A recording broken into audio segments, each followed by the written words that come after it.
आदरणीय मेरे प्रियजनों, परमात्मा स्वरूप राजा महाराजा, सुरक्षाकर्मी, वेद पाठी ब्राह्मण, ज्ञानीजन, संगीतकार, फिल्म अभिनयकार, पत्रकार, जमींदारगण, कथावाचक, शिक्षक, प्रेरकर्ता, सर्व परमात्मा के प्रियजन, आप सभी को नमस्कार, राम राम, सीताराम, जय श्री कृष्णा, राधे राधे, उमापति महादेव की जय, जगतपति महादेव की जय, जीवपति महादेव की जय करते हैं।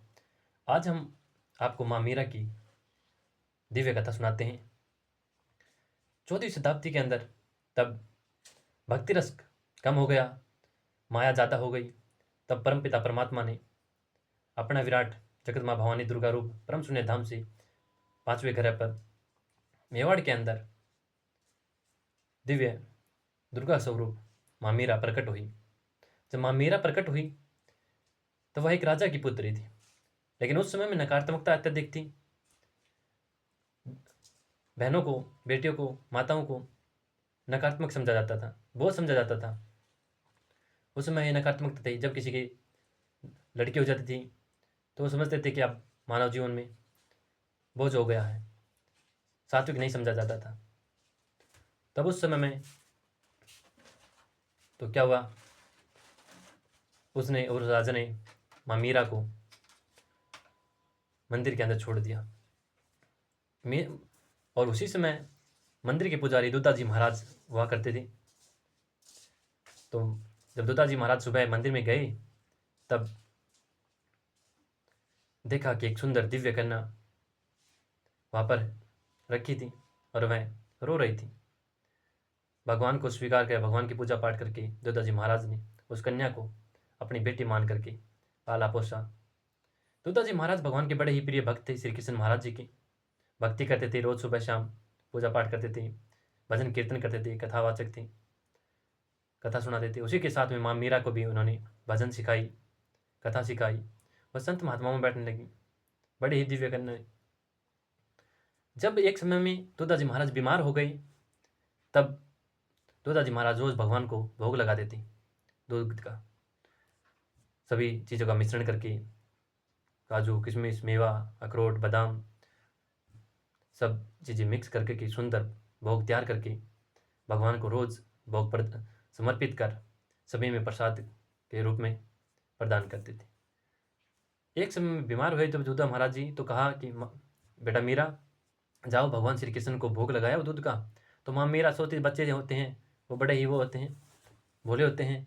उन्हें पता कि रोज़ हमारे पिताजी भगवान को दूध पिला के आते हैं और भगवान आकर के दूध पीता है। जब दूध पीता है तो परमानंद आता है। तो माँ मीरा गई भगवान के पास, भगवान को पुकारा, भगवान नहीं आई। तो हठ योग कहते हैं भक्ति। अगर सात्विक हठ योग है, मानवता कल्याण के लिए, परमात्मा की भक्ति के लिए, परमात्मा को पाने के लिए, भाव हार्दिक के अंदर, तो निश्चित बात है कहीं भी हो परमात्मा निश्चित आता है भैया, परम विश्वास के साथ आता है। इसलिए परम विश्वास कीजिए परम पर, सात्विक भक्ति करिए। कुछ मांगने की जरूरत नहीं है, बस वहाँ भक्ति करिए कि भगवान मिल जाए और कुछ नहीं चाहिए इस दुनिया में।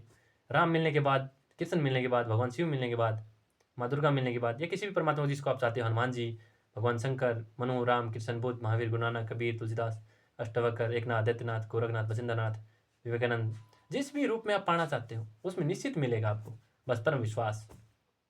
तो माँ मीरा ने विश्वास किया, हठयोग किया, तीनों लोक डोल गए उस दिन। तो माँ मीरा ने सोचा, भगवान ने सोचा कि अब तो तेरा स्वाभिमान जाएगा। कहते भैया भगवान भी अपना स्वाभिमान बचाने के लिए धरती पर आते हैं भक्त के हठ योग में। इसलिए कहते हैं कि 50% भक्ति तो 50% भगवान जरूरी है। तो भगवान उतरे और माँ मीरा का दूध पी गई। दूध जैसे ही पिया कटोरी का, माँ मीरा बड़ी प्रसन्न हुई। वो त्रिलोकी के सम्राट जिसके चारों ओर चार चांद सितारे, ये धरती, ये मनुष्य, ये पशु, ये पक्षी, ये वृक्ष, जल, अग्नि, वायु, आकाश, देवता, परमात्मा, परम परमात्मा, परम शून्यता, पशु पक्षी, संत महात्मा, राजा महाराजा, सुरक्षा वेद पाठी ब्राह्मण, ज्ञानी जन, संगीतकार, बिना पत्रकार, जमींदारगण और सर्व परमात्मा के प्रिय भक्त जिसके चारों ओर घूमते हैं, वो सभी के वो भक्ति के बस में है, वो परम ब्रह्म भक्ति के भाव में के बस में है। अगर सरल बनोगे तो भगवान निश्चित तुम्हारे घर पर आएंगे, इसमें कोई दो राय नहीं। मनुष्य के रूप में भी आ सकते हैं, किसी संत महात्मा के रूप में आ सकते हैं, किसी भी रूप में आ सकते हैं। बस देखिए न जाने किस भेष में नारायण मिल जाए। तो क्या हुआ, दूध पिला करके आई तो दुत्ताजी महाराज ने कहा, मंडली में बैठे हुए थे, कि बेटा प्रसाद बांट दो। बोले प्रभु पिताजी प्रसाद कहाँ से बांट दूँ, आज तो श्री कृष्ण ने दूध पी लिया जिस तरह आप पिला के आते हैं।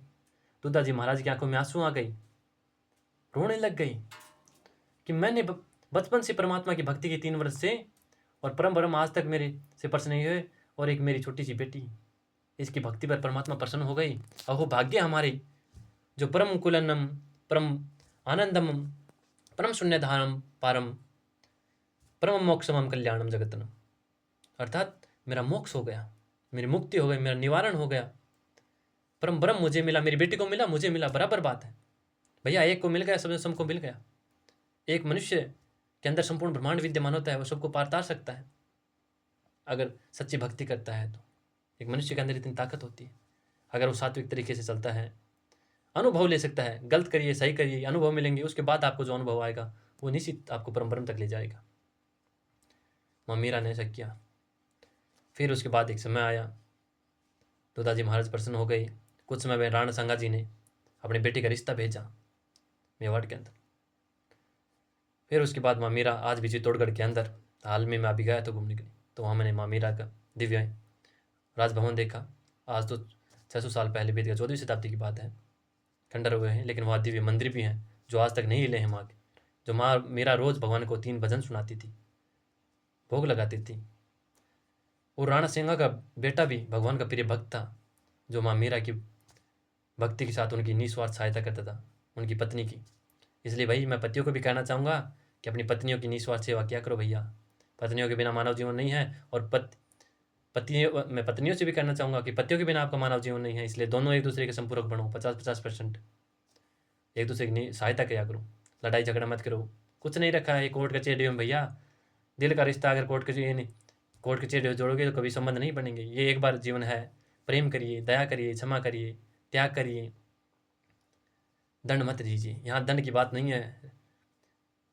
प्रेम संबंधों में कभी दंड की बात नहीं होती है, वहाँ प्रेम होता है और वो परम ब्रह्म का स्वरूप होता है। उसके बाद माँ मीरा का विवाह हुआ राणा सांगा जी के, लेकिन राणा सांगा को ये पसंद नहीं था, अहंकारी राजा था। वो सोचता था कि मेरी बहू संत महात्माओं में बैठती है, भजन सुनाती है, ये उसे बर्दाश्त नहीं होता था। कई बार माँ मीरा को उन्होंने मारने के लिए विष का, राणा विष को प्यालो भेजो, मीरा हस्ती विष प्यालो पियो, वो अमृत बन डालो, गिरधर गोपाली दर्शन कर डालो, कि मीरा अमर होई, कि मेरो तो गिरधर गोपाल और न दूजो कोई, मैं बलिहारी जाऊं बारी बारी और न दूजो कोई। माँ मीरा कहती थी। माँ मीरा क्या अर्थ थी? इसलिए कहता हूँ भक्ति करिए, परम आनंद आएगा, आनंद आएगा। सुख दुख की अनुभूति नहीं होगी कभी मानव जीवन में। और फिर उसके बाद माँ मीरा को बहुत, देखो भक्ति करोगे तो बहुत सी कष्ट आएंगे, लेकिन अंतिम में भगवान मिलेंगे। और एक समय आया तब माँ मीरा ने अपने शरीर को जिस मंदिर में मिली उसी मंदिर में विलीन होकर के परम शून्य धाम को लौट गई, परम मोक्ष हो गया। अपने माता पिता सभी को उन्हें कह दिया कि एक दिन अंतिम समय पर तुम भी परम शून्य धाम को। भगवान कृष्ण ने उन्हें संपूर्ण महाज्ञान, माँ दुर्गा ने संपूर्ण महाज्ञान दी। उस समय भक्ति रस चरम सीमा पर बढ़ता गया, और आज भी प्रत्येक मनुष्य के मुख पर माँ मीरा का नाम है। यही माँ मीरा की कथा थी। जय गुरु, जय प्रकृति, जय ब्रह्मांड, 3 लोक में के नाम। जय श्री राम, जय श्री श्याम।